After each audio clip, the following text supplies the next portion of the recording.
Socialism as an ideology is not that easy to understand. It's very difficult to define in a pithy way. It's also difficult because what it became later in the Russian Revolution, Chinese Revolution, North Korea, and places like that is not what it was originally supposed to be.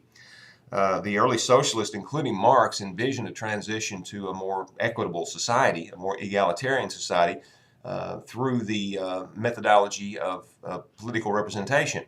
If the working classes and the poor were allowed to vote and run for office, they were the majority, or they would eventually become the majority, which indeed they have, and they would, of course, vote in their own interest if they were class conscious.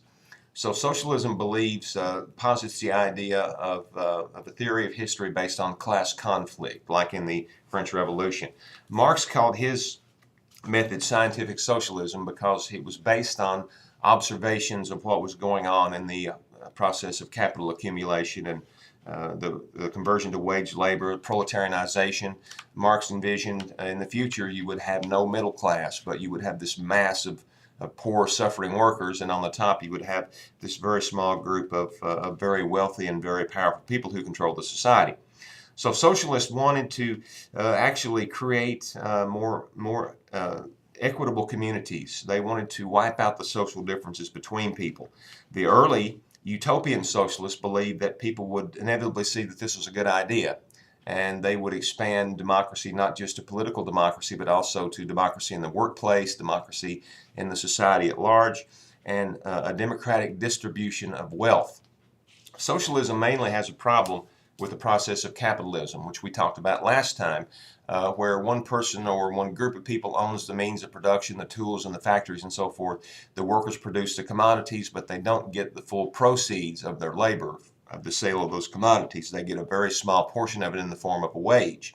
So socialists would tend to consider the process of capital accumulation as being theft, i.e. the people who really did the work did not get the proceeds from that work. So socialists envision a democratization of society in that the people who actually do the work will equally share in the profits from that work. And if you really get deep into it, you'll see that they actually want to do away with money and capital completely, and they want to go to a free exchange of commodities based on need. Marx's famous slogan was from to each according to his needs, from each according to his ability. So harnessing technology, machines, and so forth would not only decrease the severity of human labor, but it would also increase productivity to the point where there would be no need for people to do without things, that we would be able to produce enough for everyone's needs. So they reject liberal reform, they criticize other political parties. I'm primarily talking about Marxism, and they call for revolution, although in terms of revolution what they don't mean is violence, or they didn't then.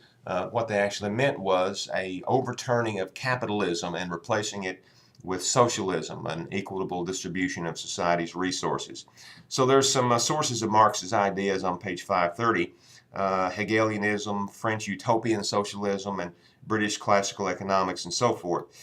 So the idea here is that society will transition to more equality through the struggle between the working class or the bourgeoisie, or the proletariat rather, and the capitalist or the bourgeoisie.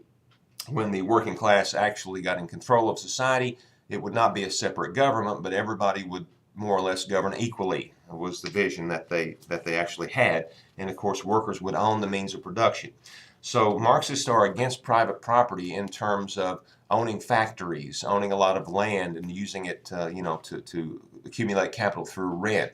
They're also against the ownership of private property in terms of railroads, telephones, telegraphs, mines, and things like that should be used for public good and not for private property.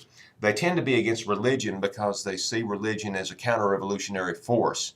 They're not against religion per se, or at least they weren't then, but they were against the ideology of religion in the sense that it counsels you to accept the world the way it is and hope for a better future in heaven after you die.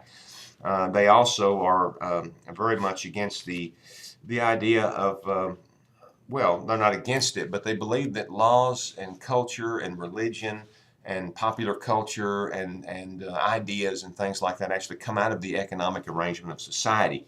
that things can change and that people should understand that a revolution is possible. This, of course, was a very influential idea in Europe where democracy was really not possible, where it was being fought against. And these ideas, along with regular democracy, which sought to stage a political revolution, but not a social revolution, of course, culminated in the 1848 revolutions, which is the rest of chapter 21. It's important to note, of course, that all of these 1848 revolutions, which were nationalist bourgeois revolutions, which wanted parliamentary democracy, all of these were crushed by the very reactionary conservative leaders of Europe. So these all failed. Every one of these, in the German-speaking territories, in Italy, among the Czechs, among the Hungarians, in Austria, in France, all of these revolutions for democracy failed. And of course, the socialists were right in there because they wanted democracy too. All of these people who were involved in these failed revolutions were under a death sentence. And that's how, for example, Marx and Engels, Frederick Engels, his writing partner, how they ended up in England because they had to actually leave Europe. They were under a death threat. So clearly, the spread of democracy and reform and liberalism is not going to be possible in Europe. A fateful split between the liberals and the workers in Europe occurred because the liberals hitched their wagon, in a sense, to they had no choice, of course, to the conservative elites in Europe, which did not want democracy. And of course, socialism grows very strong in Europe. Within a few years after the 1848 revolution, Germany will have the largest socialist party in the world, and there will be a worldwide federation of socialist parties called the Socialist International, sometimes referred to as the Second International, because in the 1850s, 60s, and 70s, Marx and Engels tried to put together the International Working Men's Association, or the first sort of world federal body of socialist parties, primarily to organize workers from the trade unions. So the trade union movement also comes out of this period. I'm not saying that all trade union members were socialists, but quite a few were. Trade unionism was split between those who wanted to transition to socialism and those who just wanted to reform capitalism for the good of the working class. So these are issues that we will return to again and again in this class, of course, and they will be a serious issue, of course, in Europe in a variety of ways. But socialism is one of those ideologies that comes up in this period to both explain what is wrong with the developments in society and also how to fix them.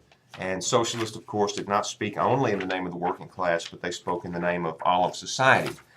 And they asked a very intriguing question, which was, if democracy is the rule of the majority, then why aren't the majority allowed to rule? Now, how socialism became such a repressive, dictatorial ideology is something that we'll look at later. But of course, this was much later in history, and it was really conditioned by a lot of these changes and a lot of these conditions in European histories and in societies.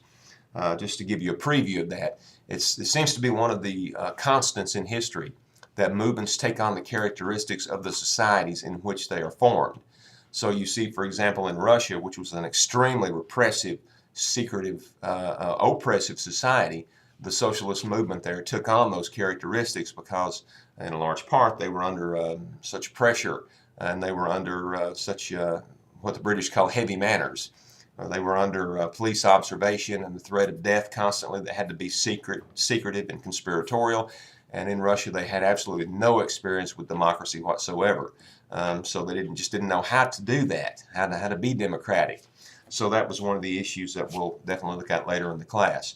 But read a little bit there on socialism. It's a bit more complicated than I can explain. And look at how these movements, these democratic movements in chapter 21 were all crushed and how the revolution of 1848 failed. Because, of course, this is certainly a topic that we will return to again and again when we look at the attempts to unify these nation states in chapter 22. And of course, for the rest of the chapter, we will refer to these concepts once again.